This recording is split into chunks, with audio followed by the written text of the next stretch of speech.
plaisir d'être là parmi vous, très chers amis téléspectateurs de Silence TV.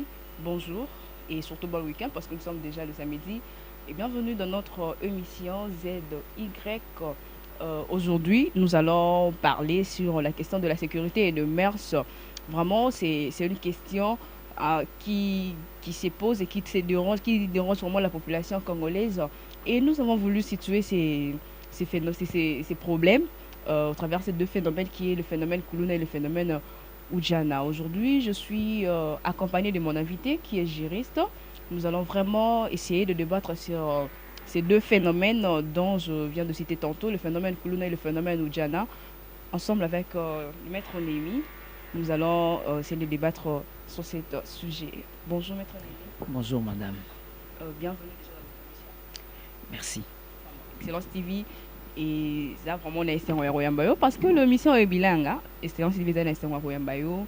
Tous ces pays vraiment Lelo. Comme tu es jeune, nous parlons aussi de la jeunesse. Tous ces pays vraiment Lelo. Comme je le dis, nous parlons sur la question de la sécurité. Vraiment, la sécurité, c'est une question qui se pose, qui continue à se poser. On n'a pas vraiment de bonnes réponses concernant la sécurité en RDC. Et c'est pourquoi nous sommes venus ici pour parler de la sécurité. Je sais que vous êtes juriste, vous maîtrisez bien ces domaines de la sécurité parce que vous êtes juriste. Donc, nous parlons de la phénomène Oudjana. Vous êtes quinois aussi, vous habitez ici à Kinshasa. Oui, mais comment est-ce que la sécurité est menacée, surtout par le jeune Jean, appelé communément Kuluna. Donc, vous connaissez vraiment les Kuluna. Qu'est-ce que vous pourriez dire d'abord de ces deux phénomènes? D'emblée, j'aimerais dire que, comme vous venez de le dire, je suis jeune, je suis de Kinshasa. Je sais ce qui se passe actuellement à Kinshasa, plus précisément les phénomènes que vous venez d'évoquer, Kuluna et Ujana. En fait, ça phénomène Mogo et Botami, tout cela qui en vraiment plus considération, parce que quand Kuluna et Botami, on pensait que les jeunes étaient en train d'exercer leur force, parce que il faut mettre un point là-dessus, ou soit relever ou attirer l'attention des gens, c'est que Kuluna na Kinshasa et Botami, pendant que le jeune était incité à faire le sport, quand le jeune se sentait vraiment dans l'envie de faire le sport, parce qu'il estimait que le fait de faire le sport sécurisait ou les sécurisait au regard des attaques qui pourraient venir de bandits autrefois que nous connaissions. Alors que nous ne savions pas quel effet aurait eu le fait pour le jeune d'avoir l'idée il y a ça la sport one. Plus communément, c'est les sports de combat, je parle, le sport de combat, en l'occurrence Mukumbusu. Sport autrefois Mukumbusu, c'est par là que venu l'esprit Yakulunu et Botami na ville ya Kinshasa. Ok, Maître Némi a voulu le dire de sa manière, mais d'autres personnes disent que ces phénomènes, surtout Kuluna, d'autres personnes disent que c'est dû à l'éducation, le parent ne maîtrise presque plus l'éducation de leurs enfants, et d'autres personnes disent que ce sont des problèmes sociaux. Et vous, qu'est-ce que vous direz par rapport à... Je pense qu'ils n'ont pas du tout tort, ils ont peut-être raison d'une part, mais il faut quand même mettre les guillemets entre parler de ça en portant plus de gants et en mettant plus de guillemets. Pourquoi je dis ça? Parce que quelqu'un qui aurait eu une bonne éducation dans la maison, disons l'éducation qu'on appelle l'éducation de base, l'éducation de la famille, ne saurait avoir l'idée de venir faire ça. À Kinshasa, nous n'avons pas seulement de familles qui sont mal éduquées, rassurez-vous. Il y a de bonnes familles. Mais sauf que l'on n'avait pas mis l'idée sur ce que devraient faire ces enfants. Parce que à chaque fois, l'on devrait dire que c'est dû à l'éducation. Il faudrait aussi se poser la question de savoir, est-ce que quand les enfants faisaient ça, est-ce que les parents étaient au courant de ça? Voyez-vous, il y a de ces enfants-là qui prennent des initiatives sans écouter leurs parents. Ils portent les uniformes, les parents pensent qu'ils sont à l'école alors qu'ils sont en train de faire le Mukumbusu. Alors, voilà un peu ce que moi j'aimerais dire par rapport à ce point de vue dû au défaut d'éducation. Donc, selon vous, le phénomène Kuluna est né parce que le jeune, comment il n'a pas ça vraiment, il a pas ça le sport, qui est le Mukumbusu.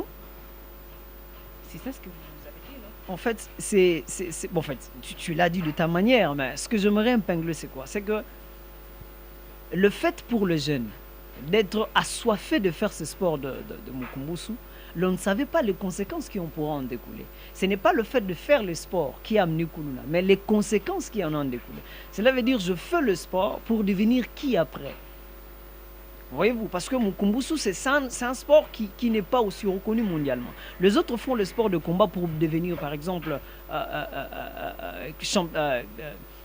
champion en Jeux Olympiques, par exemple. Alors que Mukumbusu ici, ça se limitait seulement lorsque tu es arrivé à faire le dernier passage et à Kobima mettre Mukumbusu. Et cela est comme une limite Yasuka Pona. Alors cela ne remportait absolument rien sur le sport.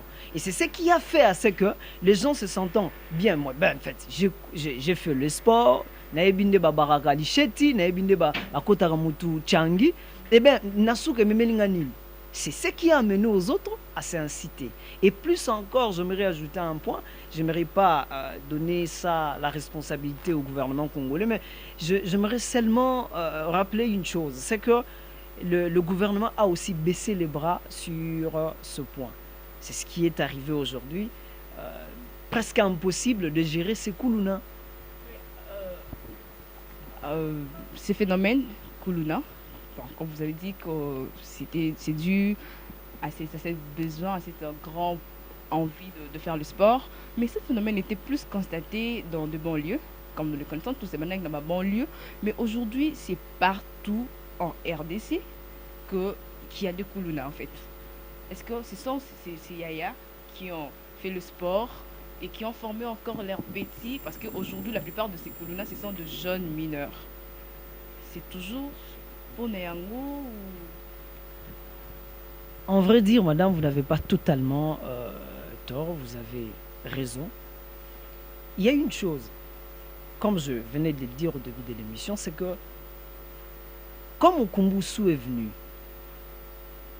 je l'ai bien dit tantôt, quand Mukumbusu est venu, les gens qui étaient devenus des maîtres et autres avaient comme l'obligation de faire quoi, puisqu'ils ne travaillaient pas. Ils n'avaient absolument rien. Évidemment, puisqu'ils n'avaient rien, ils devaient aussi former les autres. Et n'oubliez pas, il faut épingler aussi une chose, c'est que Mukumbusu, avant le passage à Mukumbusu, les gens étaient animés d'un esprit autre. Donc ils devaient peut-être prendre du chanvre et tout ça. Alors, ce sont là, c'est stimulant. Après avoir s'entraîné, après avoir devenu quelque chose, ou après avoir devenu maître, et lui aura l'obligation d'encadrer les autres. Et puisque lui aussi, il a eu un encadrement autre, on lui disait avant de combattre, il faut prendre tête de l'autre chose. Vous imaginez qu'au petit qu'il apprenait, il aurait la même capacité de séduire. Je ne sais pas si vous êtes sportif, mais Marcel ne va pas me contredire en disant que le sport, c'est un métier qui demande à ce que la personne qui l'exerce elle a plus de, je dirais, plus d'énergie, plus de force. Et alors qu'en prenant du chanvre, apparemment, on réduit cette énergie-là. Pardon, je sais pas, parce que moi, je n'ai jamais fait le sport. Hein. Je n'ai jamais fait le sport dans ma vie. En fait, ça serait peut-être une révélation pour les autres. Je fais le sport, pas le sport de combat, mais j'ai pratiqué. Le football et le sport de combat n'est pas la même chose. Évidemment, je vais parler généralement du sport. Je fais le sport, le football. Et j'ai pratiqué le football pendant 10 ans. Et je sais ce que c'est le monde du sport. Il y a de ceux-là qui se sentent stimulés. Même au football, comme quand on joue, il y a ceux-là qui se sentaient. Si Soralinga est bien, il doit peut-être prendre quelque chose. Et d'emblée, Namela chanvrete, Namela Peshimbo quitté, mais je sais au moins. Je vais entendre Namato Yaba sportif, il dit il n'y a pas avant Bunda bien, il faut mettre la loko. Or, ils ne savent pas quelles conséquences pourraient en découler et le Rwanda Bazomé. Donc, c'est un peu ça, c'est ce que j'aimerais dire. Pour revenir à la question, j'aimerais dire Mukumbusu, en fait, et Kuluna est né du fait que bateau ba neko encadré, au babima qui on a maître et tout ça, 15e dan ou 3e dan là, il ne savait absolument rien faire. Alors qu'est-ce qu'il devait faire? Il devait créer les dojos.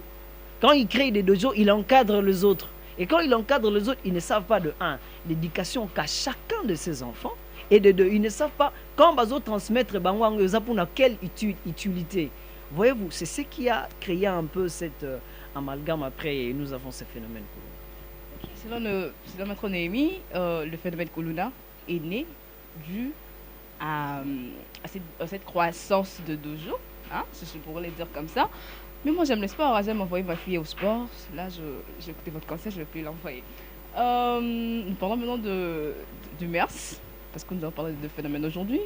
Et en 2018, nous avons ben, le phénomène a commencé plus en 2006, si je ne me trompe pas. On a assisté à plusieurs sortes de phénomènes, mais il n'y a que deux phénomènes que l'État congolais n'arrive pas à maîtriser. La première, c'est le phénomène Kuluna que vous venez d'expliquer, et la deuxième, c'est le phénomène Ujana. Le phénomène Ujana année est venu de nulle part. Seulement en 2018, nous avons commencé à voir de filles sans soutien, sans sous-vêtements, qui n'aimaient plus les habits. Et après un moment, ce phénomène a vraiment, vraiment, vraiment euh, pénétré le cœur de jeunes filles. Et aujourd'hui, nous assistons à un phénomène qui est presque, je pourrais dire, incontrôlable, insaisissable. Le gouvernement, l'État n'arrive pas vraiment à maîtriser ces phénomènes. Qu'est-ce que vous allez aussi dire par rapport à ces phénomènes? Selon vous, ces phénomènes est venu d'où? En fait, je ne sais pas comment normalement répondre à cette question, mais je vais quand même tenter d'évoquer de certaines raisons qui a amené à ce que l'on ait ce deuxième phénomène eu au MERS, donc au Djan. D'emblée, madame, il faut retenir une chose, c'est que le MERS est premièrement réglementé par notre loi. Donc il y a des mécanismes aussi juridiques que le législateur a mis dans le Code pénal, livre 2, qui tendent à garder ce qu'on appelle le MERS. Parce que nous sommes premièrement africains, faut pas l'oublier. Et nous savions comment vivent les Bantous dans la société. Et c'est eu égard à ça que le législateur a eu à prendre de certains mécanismes, entre autres légiférer, le fait soit de s'exposer, d'exposer le parti intime, le fait soit de s'exposer ou d'exposer le parti intime d'une autre personne. Et je dirais quoi? C'est dû, je ne lance pas de flèches à la musique urbaine que nous sommes en train de suivre, moins encore à la musique que d'autres qualifient de musique mondaine. Mais j'aimerais quand même épingler une chose, c'est que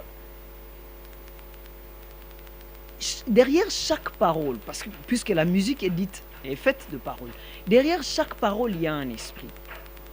Et à chaque fois que les jeunes, le vieux écoutait ces musiques-là, cela devait amener aussi une conséquence. Je prends l'exemple de la musique, de la musique que nos pères ont eu à écouter vers les années 90 ou 90, 70. Voyez-vous, quand Luambo, par exemple, chantait Mario, tu voyais, c'était une musique, quand elle est venue, elle a tout emballé la société, elle a donné une manière de vivre de la société. Et vous remarquerez aussi avec nous que après le début des années 2000, début des années 2000, on a constaté dans la société congolaise une sorte de musique que l'on ne pouvait même pas contrôler. Il y avait des filles qui dansaient à moitié nues à la télévision. Alors comment pourrons-nous se poser la question si aujourd'hui nos filles portaient par exemple de petites jupettes, comment pourrons-nous le faire? Parce qu'ils les regardaient à la télé. Le service de la censure existe quand même. Il y a d'autres chansons qui ne sont pas diffusées la journée que la nuit. Évidemment, c'est ce que nous sommes en train de dire. Peu importe cela. Aujourd'hui, nous avons Internet. Ils peuvent le télécharger dans leur téléphone. Voyez-vous? Et c'est dû à cette musique. C'est dû à ce que l'on voit que les filles d'aujourd'hui sont en train de répercuter à la société. C'est comme on était en train de lancer un message et que, puisque nous sommes des mélomanes, nous avons écouté ce message et nous le mettons en pratique. C'est ce qui a donné naissance à ces phénomènes ou Djana. Ce qui fait mal, c'est que ces phénomènes, que ce soit le phénomène Kuluna et le phénomène Ujana, aujourd'hui, ce sont plus le jeune mineur qui pratique ces phénomènes. Et ça fait tellement mal de voir ça. On se pose des questions, comme moi je me pose déjà une question, je me demande quel sera notre pays demain. Parce que il y a, des jeunes ne sont plus vraiment, je ne sais pas dire, je veux dire que, bah, ça c'est vraiment la conscience qui a qui mototé le Congo, et les jeunes, vivre dans la société. Ces phénomènes aussi, Oujana, à ce que moi je sais, est que ces jeunes filles, elles sont encadrées plutôt par deux gens, par leurs sœurs. Et leurs sœurs ont des documents. Apparemment, je dis bien, je pèse mes mots. Hein. Ma sœur en a bango, si je pourrais le dire à Lingala, ma sœur en a bango, tout va encadrer à bango, que ce soit les sœurs ou tout comme des hommes, ça en a mikanda na bango. Parce que moi, je connais un groupe, que je ne vais pas citer les noms ici, qui encadre ces genres de jeunes filles appelées Oudjana. Et vous êtes juriste. Quand est-ce que le gouvernement congolais donne l'autorisation à une personne d'avoir un ONGD, un ASBL, l'autorisation de réunir le genre? Si je dois répondre juridiquement à votre question, je dirais que la Constitution, la République, a prévu une disposition qui réglemente la liberté d'association. Cela veut dire toute personne qui se sente dans l'obligation de réunir les gens peut le faire. Sauf que quand nous étudions, on nous avait dit là où commence le droit, ton droit, là où finit ton droit, commence le droit des autres. Et en tout cela, lorsque vous devez faire une chose, lorsque vous devez vous réunir, vous devez le faire dans le respect de l'ordre public. Qui dit l'ordre public voit la sécurité, la salubrité publique. Et donc, de ces faits-là, il faut déjà d'emblée reconnaître que la Constitution reconnaît à 3, 4, 5 personnes de se réunir et de parler d'une chose. Sauf que quand vous vous réunissez, il faudra maintenant se poser la question, quel serait votre objet par exemple, l'objet de votre association? C'est là où je rejoins maintenant le législateur du Code pénal qui condamne le fait pour une dame, comme vous avez dit, il y a des jeunes filles qui encadrent le mineur. Le fait pour une personne, voyez-vous comme nous sommes là, ou comme je suis là, je mets par exemple, j'achète une maison et je garde ces personnes, je garde des jeunes filles ou soit des jeunes garçons, qui soient mineurs ou majeurs, afin pour ces derniers, par exemple, se prostituer, c'est ce que le code pénal ne veut pas. C'est ce qu'on appelle en droit l'infraction de proxénétisme. En réalité, en droit congolais, on ne condamne pas la prostitution des majeurs, mais on condamne la prostitution plus des mineurs. Mais le proxénétisme, c'est le fait pour quelqu'un à Zumbon, à Zanambon, à c'est ce que la loi ne veut pas. Mais le fait de réunir les gens, c'est ça le problème. Alors, pour répondre à votre question, j'aimerais d'abord mettre une notion là-dessus. Pour répondre à votre question, je dirais, ces gens-là n'ont pas tort de se réunir. Sauf que l'objet de leur réunion, l'objet de leur association n'est pas bonne. Est-ce que le gouvernement congolais a un service de suivi de toutes ces associations ou des ONG? En fait, ce qui est vrai, c'est que la loi ne le prévoit pas. Sauf qu'il y a ce qu'on appelle un contrôle a priori. Cela veut dire lorsque vous voulez créer une association à but lucratif, donc vous devez porter l'objet de votre association. Donc, dès lors que l'objet de votre association porte, par exemple, sur le proxénétisme... La plupart de ces ONGD, ce sont plus sans but lucratif. Et je ne crois pas qu'il y a des objets. Évidemment, d'une façon mascarade, ils peuvent le faire. Dès lors que la loi, pour obtenir la personnalité juridique, dès lors que la loi ou le ministère compétent, pour vous donner la personnalité, le ministère de la Justice, regarde que votre statut, l'objet de votre statut, ne cadre pas avec l'ordre public. Il doit normalement ne pas vous donner la personnalité juridique. Donc, pour le mécanisme de contrôle de ces ONGD, la loi congolaise ne le prévoit pas, mais je sais qu'il y a un contrôle a priori. Donc, on doit regarder quel est l'objet de votre association. Donc, si votre association cadrerait avec l'ordre public, la salubrité publique, la sécurité publique et la stabilité publique, alors on pourra vous accorder aussi bonnement la personnalité juridique. Mais du point de vue des mécanismes de contrôle, nous n'en avons pas. Revenons un peu en arrière, le phénomène Oudjana, 2018, à un moment, Kassongo, c'est lui le commissaire provincial, lui, de la police, il s'est engagé à cette affaire de Oudjana. Ils ont implanté chaque policier dans l'entrée de chaque bar, mais à un moment, l'État congolais s'est retiré rapidement. Est-ce que c'était C'était responsable de la part de la police de se comporter ainsi. Bon, vous savez, madame,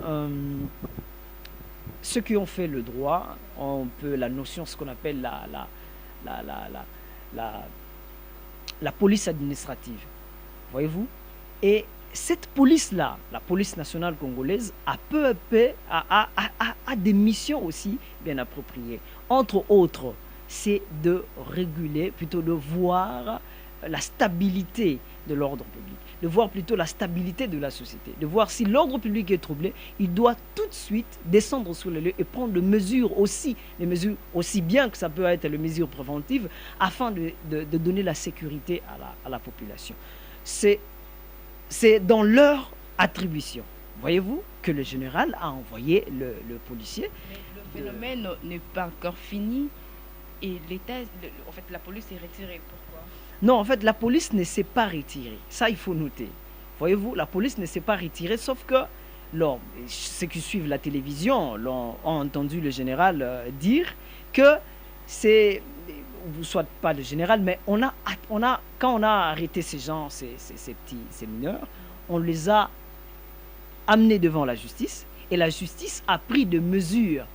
On a dit que c'était des mesures préventives afin de mettre toute personne dans un état d'intimidation, que le fait pour vous d'agir ou le fait pour toute autre personne d'agir de cette façon, il serait traduit devant la justice. Donc moi je pense que, eu égard au fait que la police s'est retirée, là je ne sais pas, mais tout ce que je sais c'est que la police a fait son travail et il a amené ces mineurs devant la justice et la justice a dit le droit. Ce qui fait, c'est que lorsque les gens qui suivent la télévision, autrefois, l'on a entendu, il y avait des mineurs qui étaient même à Makala. Voyez-vous, on les avait placés sous détention. Ce qui prouve à suffisance que la police ou l'État congolais n'était pas d'accord avec ces phénomènes. Vous êtes juriste, en plus, vous êtes aussi jeune. Comment est-ce que vous jugez cette manière? Cette plénière était publique alors que c'était des mineurs. Bon, si bien que je suis juriste, mais je ne peux pas dire de certaines choses. Sauf que la loi a réglementé la manière dont les audiences devraient normalement se tenir. Lorsque vous lisez la loi organique sur l'organisation, la loi numéro 11/13B du 11 avril 2013, portant l'organisation, compétence et fonctionnement de juridiction de l'ordre judiciaire. La loi a prévu ce qu'on appelle les audiences foraines. Que veut dire les audiences foraines? Ce sont les audiences qui se passent en dehors du lieu pourvu. Cela veut dire normalement les audiences se passent dans des tribunaux. Mais lorsque l'on voit que la raison pour laquelle l'on veut vraiment statuer est majeure et que l'on veut à tout prix que tout le monde se sente interpellé de mauvais actes qu'ont fait ces autres, c'est alors qu'on publie. En fait, on tient des audiences foraines afin de, surtout lorsqu'il s'agit de matière pénale, on tient des audiences foraines afin d'intimider ou soit de donner une leçon à la société pour dire voilà ceux qui ont commis, voilà ceux qui ont fait le mal, voilà de telles façons qu'ils sont traités. Donc c'est d'une manière un peu pédagogique que le législateur a prévu qu'il y ait des audiences foraines. Maître Némi, vous avez parlé de séance plénière, il y a du banda. On l'a fait avec les Oudjana, les jeunes filles. Et pourquoi pas la police devrait plus le faire avec le Kuluna, parce que le Kuluna dérange plus la sécurité. D'emblée, madame, nous devons recadrer les choses. C'est que la police n'est que l'auxiliaire de la justice. Alors, que fait la police? Lorsque la police arrête, il fait de PV, il les transmet au parquet. Et que fait le parquet? Le parquet transmet ses prévenus, et plutôt ses inculpés, les transmet devant le tribunal. Et c'est le tribunal qui va maintenant prendre des dispositions. C'est le tribunal qui estime, soit qu'au juge bango en foraine, ou soit qu'au juge bango dans les audiences publiques. En réalité, les audiences sont publiques. Soit qu'au juge bango naba tribunaux, soit qu'au juge bango hors tribunaux. Donc, moi, je pense que la question relative il y a qu'au juger Batulibanda et à tribunal, ça ne dépend pas de la police, là, il faut le cadrer. Et deuxièmement, je pense que cela s'est fait souvent. Si bien peut-être qu'on n'est pas informé, les autres ne sont pas informés, peut-être que toi tu es informé parce qu'on est en train de faire pour les autres, peut-être que les autres ne sont pas informés. Mais les audiences foraines pour le Kuluna et Salamaka. Et Salamaka vraiment mini. Et surtout lorsqu'il s'agit des cas flagrants. Cela veut dire bazu Kuluna, bazu mutumorona licheti boye normal. Et que si le législateur ou soit les tribunaux estiment que l'on doit punir ou l'on doit tenir des audiences foraines pour intimider les autres, il faut aussi noter une chose, madame, c'est que la peine, quand on juge les gens dehors, surtout au pénal, la peine a un but, a un objectif à atteindre. C'est d'intimider la société, d'intimider toute personne qui agirait ainsi, de voir comment est-ce qu'on est en train de juger les autres. Et soit, on peut permettre soit à banga, à salamabete, et soit à respecter la loi. Voilà la raison pour laquelle on tient des audiences foraines. Et je suis sûr et certain, il y en a, si bien qu'il y en a, ce n'est pas d'une manière régulière, mais il y a les audiences aussi foraines pour le Kuluna. Et cela dépend de l'appréciation du tribunal qui serait saisi de ces faits-là, soit de se tenir en audience foraine pour juger ces gens afin d'intimider ou de donner une leçon à la société eu égard à la loi. Apparemment, ça ne fait pas vraiment intimider les Kuluna parce que ces jeunes-là ne sont pas comme nous. Hein. On a assisté à un moment à une opération, l'ICOFI 1, l'ICOFI 2. C'est là au moins à essayer un peu d'apaiser les choses, mais cette opération n'existe plus. On a évoqué de raisons de droits humains, de droits de l'homme et machin. Mais ce jeune continue au moins à exercer. Je veux dire comme ça. Ils continuent à exercer leur métier et l'État congolais n'arrive pas à maîtriser ce jeune. Vous êtes jeune comme moi, nous sommes des jeunes, ceux qui vont nous suivre aussi, bien qu'il y aura des parents, il y aura aussi des jeunes qui vont nous suivre. Qu'est-ce que l'État congolais devrait faire? Comment est-ce que l'État devrait s'engager à cette affaire, surtout de la sécurité? Premièrement, je salue les opérations qui ont eu lieu, comme tu as dit, l'ICOFI 1, l'ICOFI 2. Cela a apporté des résultats très efficaces. Et ce que j'aimerais dire à l'État congolais, c'est que l'on doit prendre plus de dispositions. Cela veut dire, vous savez, ce qui est mal avec l'État congolais, c'est quoi? C'est que l'on agit aussi vite, mais après avoir agi, on ne tente plus de chercher premièrement le résultat qui a eu lieu afin de multiplier les efforts. Vous savez, aujourd'hui, les Kuluna ne sont pas aussi fous comme l'on pourrait les penser. Je ne les injurie pas, mais je dis ce qui est vrai. Ils ne sont pas aussi inconscients comme l'on pensait.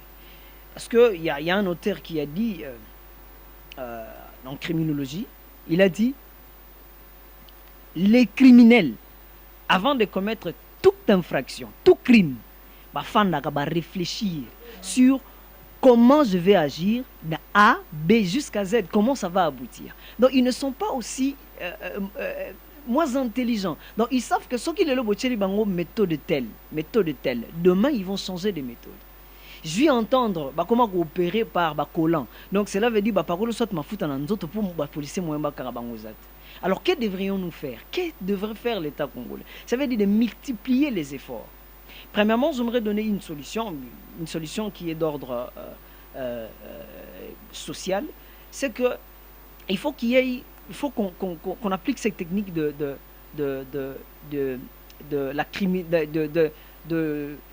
la police de proximité. Qu'est-ce que je veux dire par là? Si le terme me revient, je vais le dire en droit, en criminologie. En fait, il faut ce qu'on appelle la sociologie politique. Chercher à mettre dans chaque commune, si possible, dans chaque commune, dans chaque quartier. Lorsqu'on voit par exemple le quartier est aussi vaste, pourquoi ne pas mettre 5 sous-siats, par exemple? On met 5 sous-siats et on met sur les 5 sous-siats là, on met par exemple 20 éléments Et ces éléments-là doivent être régulièrement remis à niveau sur la manière dont le Koulouna opérerait. Je ne serais pas en train de critiquer notre police. Apparemment, la police congolaise, en fait, le policier congolais, comme les gens le disent, étaient d'abord eux-mêmes les Koulouna. Et lorsqu'ils sont entrés dans la police, bah, continuer sur son salaire, mais na tenu à Là, je n'aimerais pas entrer dans cette discussion-là. c'est pourquoi ils n'arrivent pas, je l'ai bien dit, hein, c'est pourquoi la police congolaise n'arrive pas vraiment à bien exercer leur métier, apparemment. Non, en fait, il faut dire une chose, madame, il faut recadrer les choses. Il faut dire une chose, c'est que la police travaille, fait son boulot, normalement. Sauf que peut-être ce sont le mécanisme de recrutement de ces policiers-là qui semblent poser le couac. Imaginez par exemple, on recrute un policier qui était autrefois lui-même Koulouna. Voyez-vous, c'est là, les critères de recrutement, c'est ce qui pose un problème. Et plus encore, on recrute par moment des gens qui n'ont même pas la notion sur ce qu'on appelle la criminologie, par exemple. Parce que pour arrêter un criminel, madame, tu dois premièrement avoir les techniques, les méthodes pour l'arrêter. Regardez le documentaire, vous verrez comment est-ce que Favela, c'est un quartier au Brésil, comment est-ce que Favela est entouré de criminels, hors normes, armés jusqu'aux dents. Mais vous remarquerez que la police brésilienne cherche à remettre à niveau ces soldats-là. Et ils ont une unité spécifique seulement pour arrêter ces criminels. Or, chez nous, nous n'avons que ce qu'on appelle la police normale. Or, il y a de ces policiers-là qui ne peuvent être fixés que sur une mission. Cela veut dire garder la population et c'est bien. Et si possible, créer encore une unité aussi spécifique. Cela veut dire, bon, je sais qu'il y a une brigade criminelle, mais aussi renforcer cette brigade criminelle afin d'avoir plus de technicité pour arrêter ces gens. Et vous verrez qu'on aura de bons résultats. On aura de bons résultats. Nous sommes déjà à la fin de notre émission Maître Demi. Merci déjà d'être venu, de recevoir notre invitation. Votre mot de la fin, parce que là, nous devons nous séparer d'ici là. En fait, je vous dis premièrement merci de m'avoir reçu dans votre émission. Ce n'est pas donné à tout le monde. Il y a beaucoup de gens qui connaissent mieux ces choses, mais vous avez porté votre choix sur nous et j'ai dit merci. J'ai dit merci aussi à la chaîne. Et j'ai dit merci aussi à toute personne qui va nous suivre. Et j'ai dit merci plus précisément à celle qui fait brûler mon cœur. Et deuxièmement, j'aimerais dire une chose.